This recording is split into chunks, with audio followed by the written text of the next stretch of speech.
నియోజకవర్గ పెద్దలకి, ప్రజలకి, టీవీలో చూస్తున్న రాష్ట్ర ప్రజానీకానికి ముందుగా నా హృదయపూర్వక నమస్కారం. వేదిక పైన ఉన్న కాకినాడ జిల్లా కలెక్టర్ శ్రీ షాన్మోహన్ గారికి,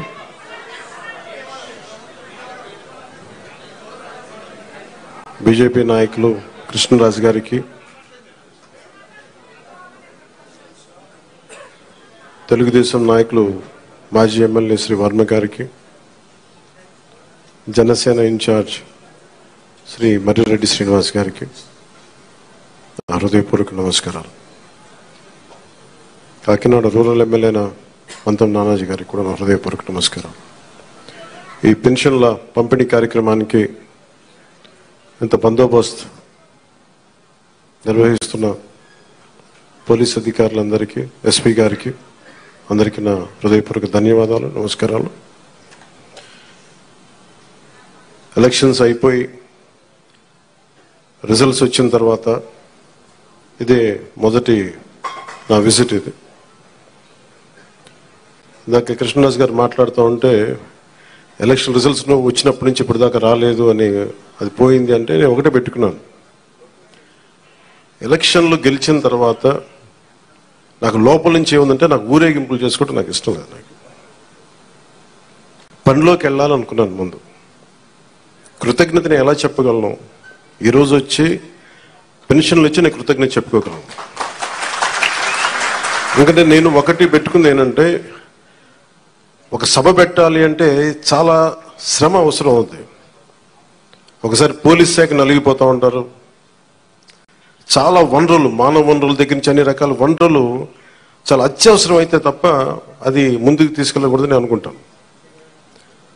సో ముందుగా నేను ఒక భారీ సభ పెట్టో లేదంటే ఊరేగింపులు చేసుకొని ఇవన్నీ చేయడానికి ఇబ్బంది ఏం లేదు.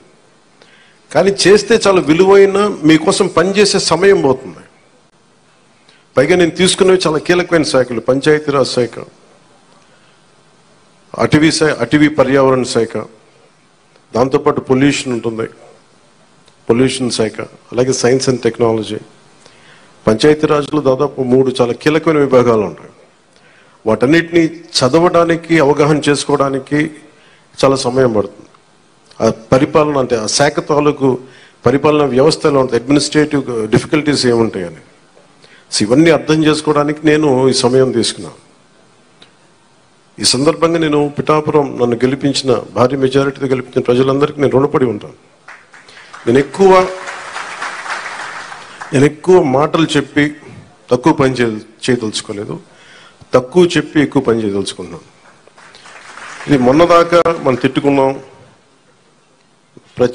గత ప్రభుత్వాన్ని విధానాలని మనం అనుకున్నాం, విమర్శించాం. ఇప్పుడు ఛాలెంజ్ ఏంటంటే, మనం ఏ ప్రామిసెస్ అయితే చేశామో, ముఖ్యంగా ఇందాక మన దివ్యాంగుల మనకి సోదరి మాట వింటా ఉంటే, నేను ప్రతిసారి జనవాణి కార్యక్రమానికి వెళ్తున్నప్పుడు ఎన్నోసార్లు వాళ్ళు కూర్చొని అవగాహన చేసుకున్నాం. ఈ 3000 ఇవ్వలేని పరిస్థితులు, ఒకళ్ళు ఇచ్చిన చాలని పరిస్థితులు. ప్రతిసారి చాలా సందర్భాల్లో నేను చంద్రబాబు గారు దీన్ని చెప్పాను. ఈ అత్యంత వెనకబడ్డ, నిర్లక్ష్యానికి గురి కాబట్టి ఎవరు ఉన్నారంటే దివ్యాంగులే ఈ మన భారతదేశ సమాజం ముందుగా మనం పెట్టుకోవాల్సింది. సో ఆ దాంట్లోనే అంటే ఆ క్రమంలో ముందుగా ఈరోజు మేము మాట్లాడుకున్నప్పుడు చాలాసార్లు చెప్పాను ఇట్లాంటివి ఉండాలి. అలాగే స్కిల్ డెవలప్మెంట్, ఇలాంటి మీరు చూస్తే మొదటి ఈ పెన్షన్లో పెంచిన విధానం. గత ప్రభుత్వం మాట్లాడుతున్నప్పుడు ఇందా కృష్ణరాజు గారు మాట్లాడుతా, మేము వస్తే ఈ పెన్షన్ విధానాన్ని రద్దు చేస్తారు. మేము దానికి కొన్ని ఇంతలు పెంచి ఇచ్చాం తప్ప తగ్గించలేదు. ఇది చాలా ఛాలెంజింగ్, అది కూడా చెప్తున్నాను మీకు. మీ దృష్టికి కూడా తీసుకురావాల్సింది, వైసీపీ ఒక పెన్షన్ మీకు ఇవ్వాలి. మనకి ఏమంటుందని, మనకి ఏదైతే ఇవ్వాలో వెల్ఫేర్ స్కీమ్స్ ఇవ్వాలి. ఖచ్చితంగా వెల్ఫేర్ స్కీమ్ చాలా ఎసెన్షియల్. కానీ దాంతోపాటు అభివృద్ధి కూడా కావాలి. ఈరోజు నేను పంచాయతీరాజ్ శాఖ లెక్కలు చూస్తూ ఉంటే అసలు అడ్డగోలుగా నిధుల్ని అటు ఎటులిపినే తెలియట్లేదు. మీరే చూశారు, ఒక చిన్నపాటి కాలువకి ఒక మండలానికి కావాల్సిన డబ్బులు ఒక 15 కోట్లు 10 కోట్లు ఏది ఒక చిన్నపాటి మినీ రిజర్వాయర్ అవసరం ఏదైనా ఉంది, లేదంటే మనకి చిన్న కాలువల మరమ్మతులు కానీ, వాళ్ళ ప్రయారిటీ వాళ్ళు మంచిగా చెడ ఇవన్నీ పక్కన పెడితే వాళ్ళ ప్రయారిటీ 600 కోట్లు పెట్టి ఋషికొండలో ప్యాలెస్ కట్టుకున్నారు. అదే 600 కోట్లు ఈ పాటికి మనకి మనకి ఇక్కడ కనుక పెట్టుంటే ఒక జిల్లా అభివృద్ధి అయిపోయింది ఇది. సో మేము తీసుకున్న ప్రయారిటీ అది. హంగులకి ఆర్భాటాలకి కాకుండా నేను ఈ రోజున పంచాయతీరాజ్ వ్యవస్థ నేను నడిపే వ్యక్తిగా చెప్తున్నాను మీకు, ఇందులో నా సైడ్ నుంచి కరప్షన్ ఉండదు, నేను మీకు మాటిస్తున్నాను. పర్యావరణ శాఖ సంబంధించి దాన్ని బలోపేతం చేస్తాం. అకౌంటబిలిటీ, ఎన్విరాన్మెంటల్ ఆడిట్ పట్టుకొస్తున్నాం. ఏ కాలుష్యం ఎందుకుంది, దానికి పారిశ్రామికవేత్తలు ఏం చేస్తారు, ఇబ్బంది పెట్టి భయపెట్టేది కాదు, కానీ వారి బాధ్యత కూడా గుర్తించేలా దానికి ఒక బలమైన ప్రయత్నం చేస్తాం. అలాగే పంచాయతీరాజ్ శాఖలో చూస్తే జల్ జీవన్ మిషన్ ప్రతి ఇంటికి రక్షిత మంచినీరు. మన పిఠాపురం సమస్య కాకుండా మనం కూర్చోబెట్టి ఈ మధ్యన ఈ కొల్లేరు కైకలూరు నియోజకవర్గం గురించి చూస్తే 80% అన్ని చేపల చెరువులు ఉన్నాయి, తాగడానికి నీళ్లు లేవు. గోదావరి పారుతూ ఉంది, మన గోదావరి జిల్లాలో గోదావరి నది పారుతూ ఉంది, కానీ తాగడానికి ఇబ్బంది పడిపోతా ఉన్నాం. మన పిఠాపురం చూస్తే వెళ్తే ఎక్కడ చూసినా మనకి కొత్తపల్లి ఉప్పాడ ప్రాంతం మిగతా ప్రాంతాలకు వెళ్తే తాగడానికి మనకు నీళ్ళు లేవు. కేంద్రం నుంచి ఎన్ని నిధులు ఉన్నాయంటే జల జీవన్ మిషన్కి అసలు నిధులకి కొరత లేదు, మనం అడగాలి తప్ప. ఎందుకు చేయలేకపోయారో అంటే దానికి అర్థం కాలేదు నాకు. పంచాయతీరాజ్ అధికారులు చెప్పింది కేంద్ర జల జీవన్ మిషన్కి ప్రతి ఇంటికి రక్షిత మంచినీటికి మీరు డబ్బులు అడగాలే కానీ ఇస్తారు. ఒకసారి కొన్ని పథకాలేమో కేంద్రం ఇచ్చేది 70% ఉంటుంది, 90% ఉంటుంది. దీనికైతే చాలా మ్యాక్సిమం ఉంది. దీనికి నాకు ఎగ్జాక్ట్ ఫిగర్ గుర్తులేదు, 90 70 అని. అంటే మ్యాచింగ్ గ్రాంట్ ఇవ్వలేని పరిస్థితిలో ఉంది. మ్యాచింగ్ గ్రాంట్ కొన్ని చోట్ల 40 కోట్లు ఉంది, 50 కోట్లు ఉంది. 40 50 కోట్లు 200 300 కోట్లు చేస్తే మనకి కేంద్రం నుంచి 1000 కోట్లు వచ్చేస్తాయి. అంత మ్యాచింగ్ గ్రాంట్ కూడా ఇవ్వలేని పరిస్థితిలో మ్యాచింగ్ గ్రాంట్ ఇవ్వలేకపోయారు, కానీ ఋషికొండలో ఇల్లు కట్టుకున్నారు. వీళ్ళు బూడిదలో పోసిన పన్నీరు, అది బాధేస్తుంది. అంత విలాసవంతమైన భవనం, ఓకే వాళ్ళు అనుకున్నట్టుగా నేను వాళ్ళ ఆ వాదనకి నేను సరే అంటున్నాను, ఓకే మీరు అన్నట్టుగానే అది కూర్చోబెట్టి ఎవరైనా విఐపీస్ వస్తే ఉండటానికి అంత అవసరం ప్రస్తుతం. నాకే క్యాంప్ ఆఫీస్ ఇస్తే నన్ను అడుగుతా ఉన్నారు ఏం చేయమంటారు మరమ్మతులు అంటే ఏం చేయగలరు అలా ఉంచండి అన్నాను. కొత్త ఫర్నిచర్ ఏం కొనకండి, నేను తెచ్చుకుంటాను అవసరం అయితే.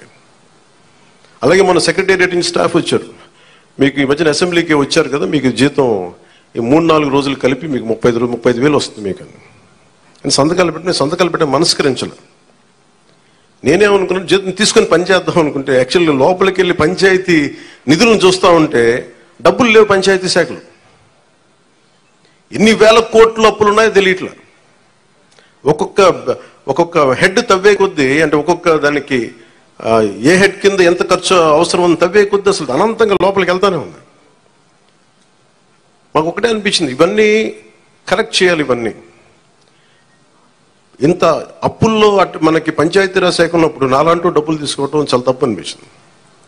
అందుకని వాళ్ళకి చెప్పి నేను జీతాన్ని వదిలేస్తున్నాను, నా జీతాలు ఏం వద్దు, కానీ నా దేశం కోసం మా నేల కోసం పని చేస్తున్నాను. ఎందుకంటే ఇది పరిస్థితుల్లో మేము ఇచ్చే పరిస్థితుల్లో ఉండాలి మనందరం. అలాగే ప్రతి గవర్నమెంట్ ఉద్యోగులకు సంబంధించి కానీ పోలీస్ శాఖకు సంబంధించి కానీ వాళ్ళు టీఏలు డిఏలు రిక్రూట్మెంట్ ఇవన్నీ చాలా కష్టసాధ్యమైన సమస్యలు. ఇవన్నీ చెయ్యాలి, యాక్చువల్ బాధ్యత ప్రభుత్వాలకి. నేను ఈ రోజున ప్రభుత్వంలో భాగస్వామిగా చెప్తున్నాను, నేను అద్భుతాలు చేస్తాం అని చెప్పట్లే, కానీ మీకు జవాబుదారీతనం ప్రభుత్వం ఉన్నది ఉన్నట్టుగా చెప్తాం. ఈ రోజున చేయగలిగేది చేసి చూపించాం. ఈ రోజున రాగానే మొదటి సంతకం గౌరవ ముఖ్యమంత్రి శ్రీ చంద్రబాబు గారు పెట్టింది ఇదే. మేము అనుకున్న స్కిల్ సెన్సెస్ నేను ముందు ఇనిషియేట్ చేశాను. ఇక్కడ వారాహి సభలో చెప్పాను, స్కిల్ డెవలప్మెంట్ జరగాలి. ఏ ఒక యువతలో ఎంత ప్రతిభ ఉందో తెలియదు మనకి, వారి ప్రతిభను వెలికి తీయాలి, వారి సమర్థతను వెలికి తీయాలి. వాటిని పెట్టుకుని అది 5 సంతకాలు అది ఒకటైంది. అలాగే ఈ రోజున మేము మాట చెప్పినప్పుడు ఒక మన పిఠాపురం నియోజకవర్గానికి సంబంధించి మొదట మొత్తం పెన్షన్స్ అందుకునే లబ్ధిదారులు 40,765 మంది. దీనికి సంబంధించిన డబ్బు రూపంలో మొత్తం 27,34,00,000. వృద్ధాప్య పెన్షన్ అందుకునే వాళ్ళు దాదాపు 20,396, వితంతు పెన్షన్ అందుకునే వాళ్ళు 9,970, దివ్యాంగులు పెన్షన్ తీసుకుని 4,819, మత్స్యకారులు 1,498, చేనేత కార్మికులకు సంబంధించిన 997, కల్లుగీత కార్మికులు 619, డప్పు కళాకారులు 230. ఇలా కాకుండా అలాగే ట్రాన్స్జెండర్స్ కానీ ఇందాక మీరు మాట్లాడుతూ ఉన్నారమ్మా, దీని గురించి మీరు ప్రత్యేకంగా మాట్లాడతాం మీ గురించి ప్లీజ్. కరెక్టే, ఇవన్నీ మీరు ఒక్కరోజు వినండి, మీరు ఆవేశపడకండి, కూర్చోండి, వినండి, దయచేసి వినాలి. మీరు జర్నలిస్టా, మీరు సంఘం నుంచి వచ్చారు? ఓకే, కూర్చోండి ప్లీజ్, కూర్చోండి. ముందు ఎక్కడో చోట ఒక అడుగు మొదలు పెట్టాం. తమరి పేరు మీ పేరు సార్? ఓకే, గోవిందరావు గారు, ఇది ఎక్కడో ఒక చోట మొదలు పెట్టాం, గుర్తుపెట్టుకోండి. ఇందాక కలెక్టర్ గారు కూడా అదే చెప్తున్నారు. ప్రతి ఆల్టర్నేట్ వీక్ నేను వచ్చి పిఠాపురంకి వచ్చి కూర్చుంటాను. అవి ఏవైతే ఉన్నాయో అవి ఇవ్వండి ఖచ్చితంగా. దీంట్లో కూడా చాలా ఛాలెంజెస్ ఉన్నాయి. గత ప్రభుత్వం కూడా అర్హత లేని వాళ్ళని పెట్టారని, అర్హత ఉన్న వాళ్ళు రకరకాల కామెంట్స్ ఉన్నాయి. వీటన్నిటికీ కలెక్టర్ గారు వీళ్ళందరూ సలహాలు ఇచ్చేది ఏంటంటే, కేంద్ర క్యాబినెట్కి ఇచ్చేవాళ్ళు, మనం రాష్ట్ర క్యాబినెట్కి చెప్పమంటుంది ఏంటంటే, ఒక రీసర్వే కూడా జరిగితే చాలా మంచిది దీని మీద అని. ఖచ్చితంగా కలెక్టర్ షాన్ మోహన్ గారు చెప్పిన ఈ సలహాని రాష్ట్ర క్యాబినెట్ ముందు ఖచ్చితంగా గౌరవ ముఖ్యమంత్రి చంద్రబాబు గారి దృష్టిలో కూడా పెడతాం. అది కేంద్ర క్యాబినెట్లో, రాష్ట్ర క్యాబినెట్లో మేము చర్చిస్తాం.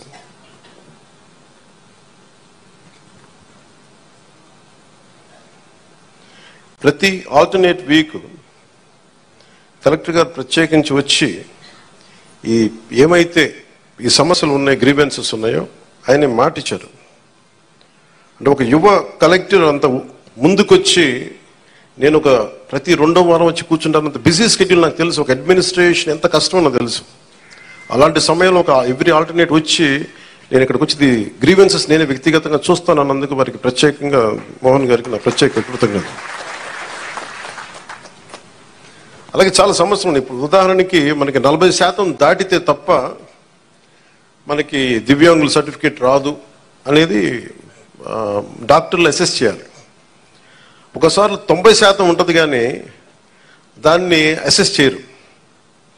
అందుకని ఇందాక మాట్లాడుతున్న సదరన్ సర్టిఫికేట్ పదం అంటే, ఒక డాక్టర్ వచ్చి ఇది ఎంత శాతం మనకి ఈ వారి శరీరంలో పనిచేయట్లేదు, ఏ అవయవాలు పనిచేయట్లేదు ఒక నిర్ధారణకు రావడానికి దాదాపు కొంచెం ఆ సమయం తీసుకోవాలి. దీన్ని నడిపే నాయకత్వం కానీ వ్యవస్థ కానీ అన్నీ ఉన్నాయంటే ఉన్నాయి, కానీ నిర్వీర్యంగా ఉన్నాయి, కొంత జోష్తో పనిచేయట్లేదు. మేమందరం ఎందుకున్నామంటే ఇక్కడ ఈ రోజున కూర్చోబెట్టి ప్రతి గంట ఈ రాష్ట్ర అభివృద్ధి కోసం పనిచేయడానికి, ప్రజా సంక్షేమం పనిచేయడం కోసమే ఉన్నాం. ఎందుకంటే మేము విజయయాత్రలు చేయడానికి నేను లేను ఇక్కడ. ముఖ్యంగా నాకు సంబంధించినంత వరకు నేను పిఠాపురానికి సంబంధించి పిఠాపురం నీటి సమస్య తీర్చాలి, ముందు కనీస రక్షిత మంచి నీరు ఇవ్వగలగాలి, అట్లీస్ట్ ఒక ఎమ్మెల్యేగా కనీస బాధ్యత, ఉపాధి అవకాశాలు తీసుకురావాలి. అలాగే ఎన్ని పెన్షన్స్ ఉన్నాయో సరైన అర్హులందరూ, మిస్ అయిన అర్హులు ఎవరైతే ఉన్నారో వాళ్ళందరినీ ముందుకు తీసుకొచ్చి గుర్తించి వాళ్ళకి ఇచ్చేలాగా నా మొదటి ప్రయత్నం. అలాగే ఏవైతే మనకి ఈ సమస్యలు అయితే ఉన్నాయో, మనకి వ్యవసాయానికి సంబంధించి కానీ, కాలువల పూడికలు కానీ, అలాగే ఇప్పుడు చూస్తున్నారు బయట ఆ డయేరియా మనకి డ్రైవ్ చేస్తున్నాం ఇప్పటి నుంచి ఆగస్టు దాకా. ఎందుకంటే చాలామంది శుభ్రంగా పారిశుద్ధ్యం పరిస్థితులు లేకపోవడం వల్ల, నేను పంచాయతీరాజ్ శాఖ మన మీటింగ్లో కూర్చొని ఉంటే చాలా అద్భుతమైన వ్యక్తులు ఉన్నారు, అడ్వైజర్స్గా ఒక్కొక్కరు కూర్చొని ఎంత గొప్పగా చేస్తున్నారంటే, కాదు వాళ్ళ సమర్థతని ప్రతిభని ఉపయోగించుకోవడం మనకు తెలియట్లా. అందుకే నేనేం చెప్పానంటే, ముందు మన పిఠాపురం రాష్ట్రం మొత్తం అమలు చేయడానికంటే ముందే మన మండలాల్లో, మన కొత్తపల్లి ఉప్పాడ మండలం కానీ మిగతా మనకి గొల్లపల్లి మండలం కానీ ఇక్కడ మనకున్న మండలాల్లో ఎక్కడో చోట కొన్ని పర్టికులర్ గ్రామాల పంచాయతీలను సెలెక్ట్ చేసి అసలు పారిశుద్ధపు సమస్య తీసేలాగా ఉండాలి.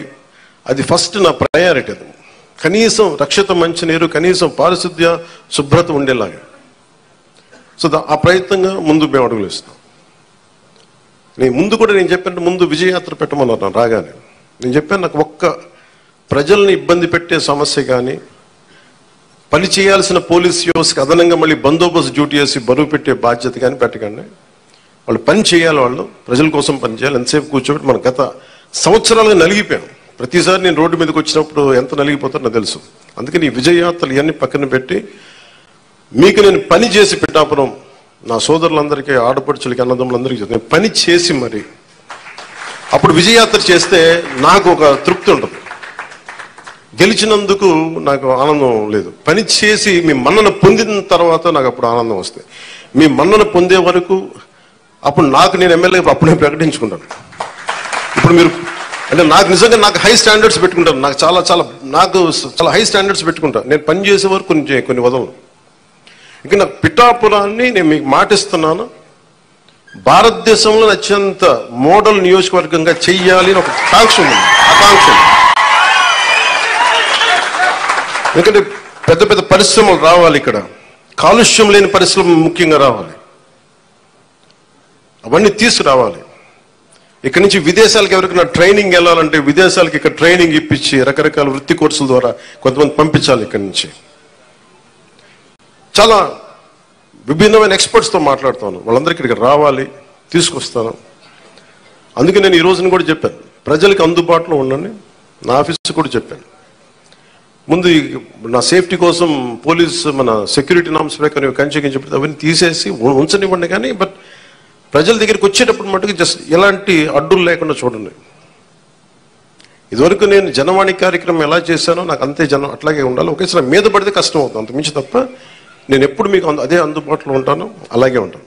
అయితే నేను రాష్ట్రం మొత్తం చూడాలి కాబట్టి నేను మిమ్మల్ని కోరుకునేది ఏంటంటే, నా స్టాఫ్ ఉన్నారు, స్థానికంగా మన తెలుగుదేశం ఇన్ఛార్జ్ వర్మ గారు ఉన్నారు, కృష్ణరాజు గారు ఉన్నారు. ఇది ఒక్క పార్టీ ప్రభుత్వం కాదు, గుర్తుపెట్టుకుంది కూటమి ప్రభుత్వం, ఎన్డీఏ కూటమి ప్రభుత్వం. తెలుగుదేశం లీడ్ పార్ట్నర్గా జనసేన, భారతీయ జనతా పార్టీ కలిసి ఉన్న ఎన్డీఏ కూటమి ప్రభుత్వం. చంద్రబాబు గారి అపారమైన అనుభవం ఈ రాష్ట్రానికి చాలా అవసరం. నేను చాలా ప్రత్యేకించి చెప్పాను. ఈ రోజు నేను ఫస్ట్గా ఆయన పెన్షన్లు ఇవ్వడం నాకు ఎందుకు ఆనందం అనిపించిందంటే, ఈ ఫైనాన్స్ జగ్యులరీని, ఈ ఆర్థిక అస్తవ్యస్తల్ని ఆయనదైన అనుభవంతోనే దాన్ని అందుకని మీకు ఫస్ట్ డే చెప్పిన రోజుకి పెన్షన్ ఇవ్వగలిగారంటే నెల రోజులు కూడా కాలేదు, అందరూ ఛార్జెస్ తీసుకొని. ఆయన అనుభవం వల్ల ఈ రోజున మీకు వెంటనే మీ చేతికి ఇలా వచ్చినాయి. అది కూడా ఆయన మాట చెప్పారు, 3 నెలలు ఆ ప్రభుత్వంది మీకు ఇస్తాం ఆ సమయంలోది. అలాగే కూర్చోబెట్టి ఒక 7,000 ఇవ్వడం కానీ, మీకు ముఖ్యంగా దివ్యాంగులకు 15,000, మీరు అడిగింది 10,000 మా రోజున మీరు అడిగారు, కానీ 15,000 ఇదేంటే మీరు ఒకళ్ళు కాదు, నాకు తెలుసు మందకృష్ణ మాదిక్ గారు ఎంత చేశారు నాకు తెలుసు. అది ఆయనకు నిజంగా ఈ సందర్భంగా ఆయనకి మనస్ఫూర్తిగా నేను ఆయన అభినందిస్తున్నాను.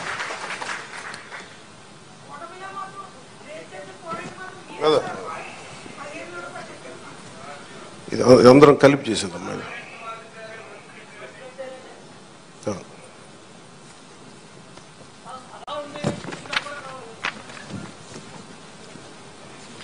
అంటే ఒకసారి మీరు అర్థం చేసుకోవాల్సింది, ఇది నేను రిపీటెడ్గా నేను ఫస్ట్ ప్రభుత్వం బాధ్యత తీసుకున్న తర్వాత, ఉప ముఖ్యమంత్రి స్థానం తీసుకున్న తర్వాత నేను ఫస్ట్ నాకు భయం లేదు నాకు. ఎందుకంటే నేను 10 రూపాయలు డబ్బులు వెనక్కేసుకోవాలనో లేదంటే నాకు కొత్త పేరు రావాలనో నాకు నిజంగా లేదు. నాకు ప్రజల్లో చాలా సుస్థిరమైన స్థానం ఇచ్చారు. నేను ఒక నటుడిగా పూర్తి స్థాయిలో ఉన్నప్పుడు నాకు డబ్బు కొదలేదు. నాకు రాజకీయాలకి డబ్బుకి సంబంధం లేదు నాకు. సో డబ్బులతో నాకు రాజకీయాలు ముడిపడి, అందువల్ల నేను చేసేటప్పుడు మీకు మొత్తం సాయశక్తిలో పెట్టేస్తాను. మీరు చెప్పిన ప్రతి సమస్యకి పెడతాను. కాకపోతే డబ్బు అందరికీ ఏముంటుందంటే, ప్రభుత్వం రాగానే అన్ని సమస్యలు చిటికలో అయిపోతాయి. అవో, కానీ చిటికలో అయ్యే వరకు పనిచేస్తాం. దీనికి ఇప్పుడు మీరు చెప్పారు, మీరు మోహన్ రావు గారు, మీరు గోవిందరావు గారు, ఇవన్నీ మేము మర్చిపోను. అలాగే వినండి వినండి ఆ మాట, మా పాయింట్ అర్థమైంది కదా, వినండి. ఇదేంటంటే మీకు వినే ప్రభుత్వం చెప్పడానికి నేను ప్రభుత్వ ప్రతినిధిగా చెప్తున్నాను. మీరు ఎప్పుడైనా సరే మీరు మమ్మల్ని నిలదీయండి అని నేను అడిగానప్పుడు, మీరు ఓటేశారో లేదో నేను కూడా అడగట్లా. ఇందాక చాలా నా పెద్దలు వేదిక పైన మాట్లాడుతూ ఒకటే చెప్పారు, ఈ పార్టీ కాకపోతే మేము పెన్షన్లు తీసేస్తున్నారు. కృష్ణరాజు గారు చెప్తా ఉన్నారు, వాళ్ళ పార్టీ మెంబర్లు అయితేనే మేము ఇస్తాం. నేను మీకు మాటిస్తున్నాను, గత ప్రభుత్వంలో కాదు, మీరు ఏ పార్టీకి సంబంధించిన వారైనా కనీసం మీకు ఇవ్వటం అది మా కనీస ధర్మం, ఈ ప్రభుత్వ బాధ్యత. పిఠాపురంలో తీసుకొచ్చి మీకు అలాంటి సమస్య ఏదైనా ఉంది అంటే మీరు ఓటు వేయకపోయినా కానీ అర్హత ఉన్న వారికి అది మీకు ఇంటికి వచ్చి తీరుతుంది. ఇది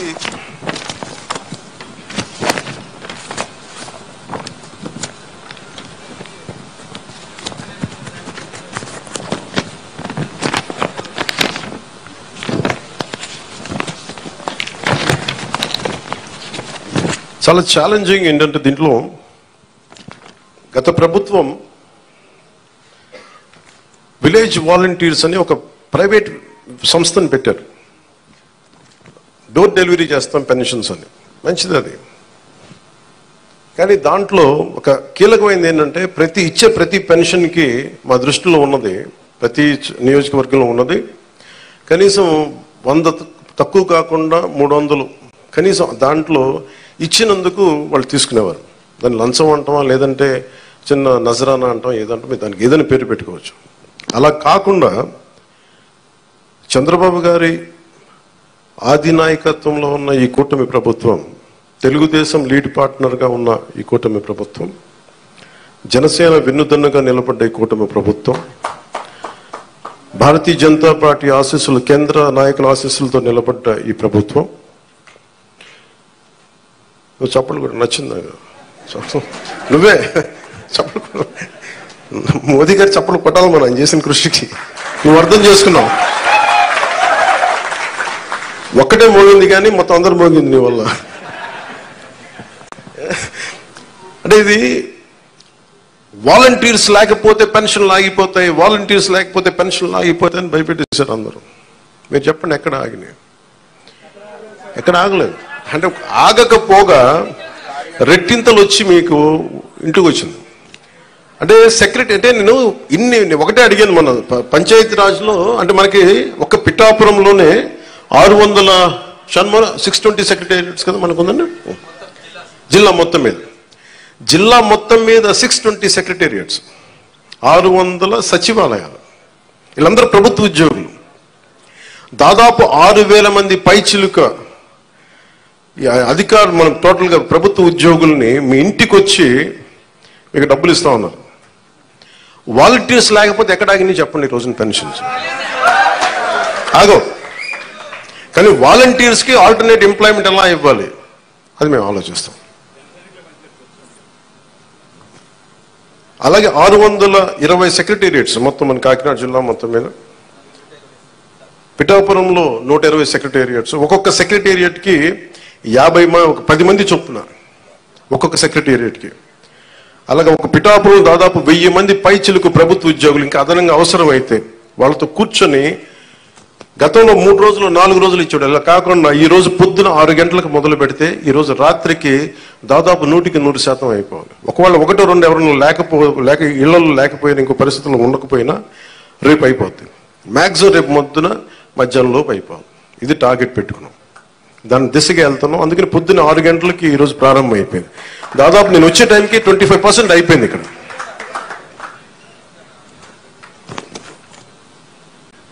అదే మీరు ఊహించుకోండి, ప్రభుత్వ ఉద్యోగికి బాధ్యత ఉంటుంది. మీకు డబ్బులు ఇచ్చేటప్పుడు మిమ్మల్ని డబ్బులు అడగడానికి లేదు. ప్రైవేట్ ఉద్యోగి మిమ్మల్ని అడగగలరు, ప్రభుత్వ ఉద్యోగి సెక్రటరీ ఉద్యోగి మిమ్మల్ని అడగలేడు. ఒకళ్ళు అడిగితే మీరు చేస్తుంది ఇట్ విల్ బికమ్ అకౌంటబిలిటీ, జవాబుదారీతనం. పలానా ఉద్యోగి వచ్చి అడిగాడని అక్కడ ఉన్న మా కూటమి నాయకులకి ఎవరికి ఒక్కరికి చెప్పినా, లేదంటే సంబంధిత అధికారులు చెప్పినా, ఎందుకంటే మీ కష్టం అది. మీ ఒళ్ళు నలిగిపోయి లేదంటే మీ వెన్నెముకు వంగిపోయి రావాల్సిన వృద్ధాప్య పెన్షన్ దాన్ని దోచుకోవడం నిజంగా తప్పదు. అలాంటి పరిస్థితులు ఏదంటే వాళ్ళ ప్రభుత్వ ఉద్యోగులు చేస్తారు నేను అంటలేదు. ఒకటి రెండు పరిస్థితులు ఏదైనా ఉంటే దాన్ని కూడా మీరు గ్రీవెన్సెస్లో కలెక్టర్ గారి దృష్టికి తీసుకెళ్ళండి, జనసేన, టీడీపీ, బీజేపీ నాయకుల దృష్టికి తీసుకెళ్ళండి. ఎవరైనా సరే ప్రభుత్వం కోసం పనిచేసి ఎవరి దగ్గరికైనా సరే మీరు తీసుకెళ్తే దాన్ని వెంటనే దాన్ని కరెక్ట్ చేసే బాధ్యత మేము తీసుకుంటాం.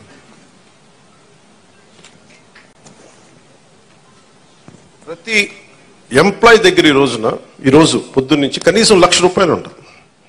ఒక కాకినాడ జిల్లాలోనే 6,000 మంది దగ్గర ₹1,00,000 ఉంటుంది. ₹1,00,000 క్యాష్ డిస్ట్రిబ్యూట్ చేస్తారు. ఇది అకౌంటబిలిటీ. ఎవరి చేతుల్లోంచి వెళ్ళదు, ఒక ₹100 వెళ్ళదు లేదు. మీ ప్రతి రూపాయి మీకు మాట ఇచ్చాం, మీకు ఇంటికి వచ్చి తలుపు తట్టి మరి ఇస్తారు. లేదంటే నేను వచ్చి నాలాంటి వాడు వచ్చి మీ దగ్గరికి వచ్చేస్తాను. ఒక ఎమ్మెల్యే కానీ చెప్తాను, ఎవరు లేనప్పుడు. అసలు మన చంద్రబాబు గారు కూడా ఒక మాట ఏం మాట్లాడుకున్నామంటే, అసలు అధికారంలో వ్యవస్థని నిర్వీర్యం చేసేసారు ఈ ప్రభుత్వం. ప్రభుత్వ ఉద్యోగుల్ని, వ్యవస్థల్ని నిర్వీర్యం చేసేసింది. మేము వ్యవస్థల్ని మళ్ళీ బలోపేతం చేయాలనుకుంటున్నాం. ఆ వ్యవస్థల్ని బలోపేతం చేసే భాగంలోనే వారికి బాధ్యత ఇచ్చాం. వారు ఈ రోజున మీకు ఇంటింటికి వచ్చి తిరుగుతూ ఉన్నారు. అలాగే ఐపీఎస్ కానీ, ఐఏఎస్ కానీ, రెవెన్యూ కానీ, మనం చూసారు సివిల్ సప్లైస్ మన జనసేన పార్టీ నుంచి వచ్చిన మనకి మంత్రి శ్రీ నాదెండ్ల మనోహర్ గారు ఎన్ని వేల టన్నులు పట్టుకున్నారో మీకు తెలుసు. ప్రభుత్వానికి చెందాల్సిన అవి మన ప్రజలకు చెందాల్సిన రైస్ అది. మేము మాట్లాడుతున్నప్పుడు అందరూ ఆ రోజు ఎంతమంది నమ్మారు ఖచ్చితంగా. కానీ ఈరోజు మేము వాస్తవంగా చూపిస్తున్నాం. మీరు మా మీద పెట్టుకున్న నమ్మకాన్ని మేము చూపిస్తున్నాం. గోడౌన్లో ఎంత రైస్ ఉందో చూడండి. ఎవరి డబ్బు అది? ఇప్పుడు మీరు అడుగుతూ ఉన్నారు మీరు గోవిందరావు గారు, మన డబ్బు అది. మీకు అర్థమవుతుందా? మీరు ఎవరు వ్యక్తులు నాకు అనవసరం. నాకు అది మీకు డబ్బు సంపద పెరిగితే మనం డబ్బులు ఇవ్వగలం. సంపద లేకుండా కూర్చోబెట్టి ఇండివిజువల్స్ రిచ్ అయిపోతున్నారు. ఇక్కడ వ్యవస్థల్ని చంపేస్తున్నారు, వ్యక్తులు పెరుగుతూ ఉన్నారు. వ్యవస్థలు పెరిగి డబ్బు ఉంటే తప్ప మీరన్నగా 40 కాదు 1,00,000 మందిలో డబ్బు ఇవ్వగలం. మేము దానికోసం పనిచేస్తున్నాం.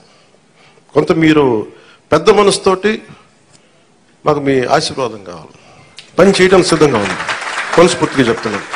దాటేయడానికి చెప్పట్లా. కానీ ఇంత అడ్డగోలుగా అవినీతి ఉందండి. ఇంత అడ్డగోలు అవినీతి ఉంది. ఒక్కొక్క చోట వెరైటీస్ మైన్స్ లేవు, ఆల్మోస్ట్ నీళ్ళు ఖాళీ చేశారు. కడప లాంటి చోట్ల మైనింగ్ కానీ, ఇసుక కానీ ఇప్పుడు తవ్వాలి. ఒక్కొక్కటి ఎన్ని బయటపడతాయో తెలియదు. గత ప్రభుత్వం నేను చెప్పాను మీకు, ఇది విండిక్టివ్ గవర్నమెంట్ కాదు, ఇది కరెక్షన్ గవర్నమెంట్. ఇది తప్పులు ఎవరు చేసినా కరెక్షన్ చేస్తాను తప్ప కూర్చోబెట్టి సాధించడానికి మేము లేవు. అందుకే మీరు చూస్తే మేము ఎక్కడ కూడా కూర్చోబెట్టి వాళ్ళు ఎన్ని మాట్లాడుతున్నా వ్యక్తిగతంగా ఎందుకు మాట్లాడమంటే వీఆర్ ప్రో పీపుల్, ప్రజల కోసమే పనిచేసే ప్రభుత్వం ఇది. మేము విండిక్టివ్గా ఉన్నాం. మేము దాంట్లో నేను ఎక్కువ. కానీ అలా అని చెప్పి మీ తప్పుల్ని దాయం మేము. ఇప్పుడు మీరు రైస్ దాచేసారు, మీరు అక్కడ మీ గోడౌన్లో, దాన్ని బయటికి తీస్తాం. దానికి సంబంధిత వ్యక్తులు మీరు తప్పు చేస్తే దాన్ని భరించండి. మరి దాంట్లో మేము దెర్ ఇస్ నో కాంప్రమైజ్. ముఖ్యంగా ప్రతి చోట్ల కీలకమైంది కనీస రక్షిత మంచినీరు, కనీస సౌకర్యాలు, రోడ్లు కానీ, మౌలిక వసతులు కానీ ఇవన్నీ బాగుండాలి. దానికోసం ముందస్తుగా వెళ్తున్నాం. కేబినెట్ మీటింగ్లో మాట్లాడుతుంది ఏంటంటే రోడ్లు వేయాలి. ఫస్ట్ రోడ్లు వేయాలంటే డబ్బులు ఎక్కడ ఉన్నాయి, డబ్బులు ఎక్కడి నుంచి తీయాలి? ఈ కనిపించిన ప్రతి చోట తీసేసుకున్న డబ్బులు. మీకు ఎట్లా ఉంటుంది? మీరు ఒక్కొక్క స్లైడ్ చూపిస్తా ఉంటే డబ్బులు వరుసగా ఉంటాయి. మీరు చూడండి, నా జీవితంలో నేను ఇప్పుడు దాకా నేను 100 కోట్లు సంపాదించాను. నేను 10 years నేను కూర్చోబెడితే నేను సినిమాలు వచ్చినప్పటి నుంచి సినిమాల్లో నేను సంపాదించింది దాదాపు 100 పైన కోట్ల ట్యాక్స్ కట్టుంటాను. అలాంటి నేను నా ఆడిటర్ ఏదని చెప్తే నేను ఆ లెక్కలు చూపించేవాడు. నాకు ఈ లెక్కలు ఇట్లా ఉంటాయి, ఇవి ఉంటాయి, మీకు ఏమంటారు, ఈ హెడ్ కింద ఇంత ఖర్చు అయింది, దీనికి ఇంత ట్యాక్స్ కట్టింది అంటే నా తలపోటు వచ్చేసేది. ట్యాక్స్ ఎంత కట్టాలో చెప్పండి అనేవాడు. నేను నా జీవితం మొత్తం మీద పంచాయతీరాజ్ శాఖ అకౌంట్ల మీద కూర్చుంది నా పర్సనల్ అకౌంట్. 20 సంవత్సరాల నుంచి పైన నుంచి పనిచేస్తా ఉన్నాను. నా అకౌంట్స్ ఇప్పుడు దాకా నా ఇన్ని లెక్క నా ఆడిట్తో కూర్చున్నదే నా అకౌంట్లో చూసుకుంది గంటన్నర ఉంటుంది, 2 గంటలు ఉంటాయి మ్యాక్సిమం. ఏది నేను చెప్పి లాస్ట్ 20 years నుంచి నేను అడిగి ఒకటే ప్రశ్న, ఎంత ట్యాక్స్ కట్టాలి, కట్టేయండి, ఇచ్చేయండి. కానీ ప్రజల డబ్బుకు వచ్చేటప్పటికి నేను మొత్తం కూర్చున్నాను. 4 గంటలు ఒక్కొక్క సెషన్లో కూర్చుంటే ఇక్కడ 3,000 కోట్లు పోయింది, ఇక్కడ 400 కోట్లు. అంటే ఆ ఫిగర్ నేను ఆడిటర్ కాదు, గుర్తుపెట్టుకునే ఆడిటర్ కాదు నేను. అలా కాదు, వాళ్ళు ఏంటంటే ఇష్టారాజ్యంగా పనులు అవ్వలా. నేను అడిగాను, రోడ్లు వేసారా ఇక్కడ అన్నాను. రోడ్లు వేసారా, మనం కరెక్ట్ చేసుకోవాలి. మన స్టేట్మెంట్ స్లోగన్ కంటే కూడా తప్పులు ఎక్కడ జరిగినాయి, తప్పులు భవిష్యత్తులో ఎలా జరగకూడదు, మనం ఎలా చేయకుండా ఉండాలి, దీని మీద పెట్టుకుంటాం. నేను ఎందుకు చెప్తున్నా అంటే, నా అకౌంట్స్నే కనీసం 2 దశాబ్దాలుగా ఇన్ని సంవత్సరాలు చూసుకొని నేను, when it comes to peoples money, మన జాతి వనరులు కానీ, మన జాతీయ వనరులు కానీ, మన జాతీయ సంపద కానీ, దానికోసం నేను ఒక ఆడిటర్ లాగా అయిపోయి నేను కూర్చొని ఎతుకుతా ఉన్నాను. ఇక్కడ ఏముంది, దీనికి దానికి తేడా ఏంటి చెప్పండి నాకు. ఈ 100 కోట్లు ఎటు వెళ్ళింది, ఈ మార్కెట్ యార్డ్ నుంచి ఎందుకు డబ్బులు తీసుకున్నారు, దీనికి ఏంటి, ఇట్లా అడుగుతుంటే పాప అధికారులు కూడా ఇబ్బంది పడతాం, నాకు అర్థమవుతాం. నేను చెప్పాను, అసలు మిమ్మల్ని సాధించడానికి కాదండి, మన ప్రజలకి రేపొద్దున అసెంబ్లీలో నన్ను అడిగినా కానీ, రేపొద్దున ఎక్కువ నేను పబ్లిక్ మీటింగ్స్ చెప్పినా కానీ, నేను మీకు అకౌంటబిలిటీ అని చెప్పాను, మీకు అదే అకౌంటబిలిటీ అని తీసుకొస్తున్నాను. పంచాయతీ రాజ్ శాఖ నేను చెప్తున్నాను, పంచాయతీ రాజ్ శాఖ మొత్తం రూరల్ 70% రాష్ట్రంలో పంచాయతీ శాఖ పరిధిలోనే ఉంటాయని పిఆర్ మినిస్ట్రీలో. నా కోరిక ఏంటంటే, ఈ 5 సంవత్సరాల్లో మనం 100% ఎలా కొట్టామో, స్ట్రైకింగ్ 21 out of 21 ఎలా కొట్టామో, అలాగా రక్షిత మంచినీరు అసలు లేని గ్రామం లేదు అని అనిపించుకోవాలి నా కోరిక. అది ఎంత సాధ్యపడద్ది అనేది, నిధులు, నా విల్లో పవర్, నా విల్లో శక్తి ఉంది, నా సంకల్పంలో శక్తి ఉంది, వనరులు, బడ్జెట్, మిగతా వాళ్ళందరూ కలిసి వచ్చే విధానాన్ని బట్టి ఒక్క గ్రామం కూడా లేకుండా, అసలు రక్షిత మంచినీరు లేకుండా ఒక గ్రామం లేదు, అది అనిపించుకోవాలి. అలాగే ఎక్కడో మారుమూలన్న అరకులో ఇంకా డోలీలు కట్టుకొని గర్భిణీ స్త్రీలను తీసుకొస్తారు, అది పోవాలి. నా కోరిక ఏంటంటే, నేను మన పోరాట యాత్ర అప్పుడు నేను అరకు తిరిగాను. నేను అరకుకి వెళ్ళి ప్రతి కుగ్రామం తిరగాలి, అక్కడ నేను వారి కష్ట నష్టాలు చూడాలి. నాకు ఇంత అపూర్వమైన మ్యాండేట్ ఇచ్చారు ప్రజలు, పిఠాపురం ప్రజలకి. నేను ఎందుకు ఇంత రుణపడి, నిజంగా చెప్పాలంటే నాకు ముఖ్యమంత్రి స్థానం మీద కానీ, ఉప ముఖ్యమంత్రి మీద స్థానం కానీ నాకు నిజంగా నేను ఏమనుకోలే. కష్టాలు ఉన్నప్పుడు పనిచేసే వ్యక్తిగా ఉంటే చాలా, నేను అలా అంటూ అవ్వాలి అనుకున్నాను. నేను దానికోసం ప్రయత్నం చేశాను. నేను పదవుల కోసం నాకు నిజంగా తెలియదు, కానీ ఈ రోజున నాకు ఈ స్థానంలో కూర్చోబెట్టారు. ఈ స్థానానికి మీరు వేసిన ప్రతి ఒక్క ఓటర్కి, ప్రతి ఒక్కరికి కూడా మీ ఓటుకి సరైన వ్యక్తులకి వేసాం, సరైన కూటమికి వేసామని మీరు గర్వపడేలాగా ఉంటుంది మేము చేసే పాలన. ఒక్కళ్ళు ఇప్పుడు ఆ బిడ్డ, నీ పేరేనా, నీ పేరు నేట్రా పైకి పైకి పైకి తీసుకు.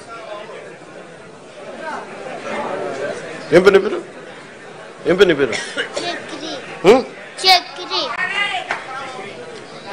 నేను చాలాసార్లు నా గొల్లపురంకి వచ్చినప్పుడు కూడా చిన్నపిల్లలు దొరుకుతారు 2 మంది. అంటే మోడీ గారి గురించి చెప్పినప్పుడు ఛత్రికి ఏం అర్థమైంది తెలియదు కానీ చప్పడు కొట్టాడు ఛత్రి. నాకు నిజంగా అనిపిస్తాయి, ఈ బిడ్డల భవిష్యత్తు కోసం కాకపోతే ఏం చేస్తాం. ఇప్పుడు నేను రక్షిత మంచినీరు వీళ్ళకి ఇవ్వగలిగేది ఏముంది, కనీసం తాగడానికి మంచి నీళ్ళు ఇవ్వగలగాలి, మంచి చదువు చెప్పించగలగాలి వీళ్ళకి, ఏం చేయగలం వీళ్ళకి, కనీసం వాళ్ళకి వాళ్ళ అవసరాలకు కానీ, వాళ్ళు చదువుకోవడానికి కానీ, హాస్పిటల్స్ కానీ, వైద్యం ఏదైనా ఇబ్బంది వస్తే హాస్పిటల్స్ కానీ, చదువుకోవడానికి బడి కానీ. నేను చెప్తాను 2047 చంద్రబాబు గారు మేము ఇదే అనుకుంటున్నాం, చంద్రబాబు గారు ఇదే చెప్తా ఉన్నారు, అద్భుతంగా రాణించాలి, భారతదేశం should become number 1 in the world అని. మోడీ గారి కోరిక అదే. ఆ కోరిక నెరవేర్చాలంటే మనం ఈ తరం కోసం పనిచేయాలి. నేను ఓట్ల కోసం ఇక్కడ తీసుకురావాలా, వీళ్ళ గుండెలు చేసి చెప్తున్నా, వీళ్ళకి భరోసా ఇవ్వడానికి వచ్చాను, మేము ఉన్నాం. నా బిడ్డల కోసం నేను ఎంత తపన పడుతున్నా నాకు తెలియదు, కానీ అందరూ నా బిడ్డలే అనిపిస్తారు నాకు. ఈ బిడ్డల కోసం నాకు అనిపిస్తుంది, ఈ బిడ్డల కోసం.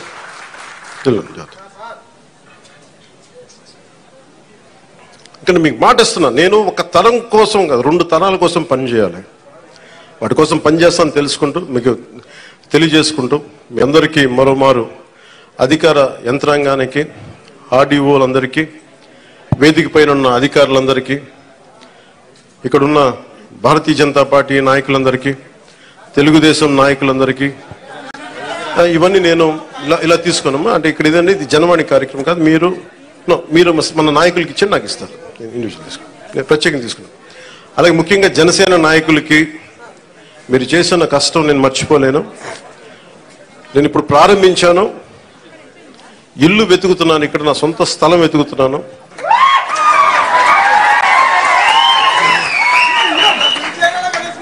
సొంత ఇల్లు కట్టడానికి నిర్ణయించుకున్నాను, ఇక్కడ కట్టబోతున్నాను. సో మీ అందరూ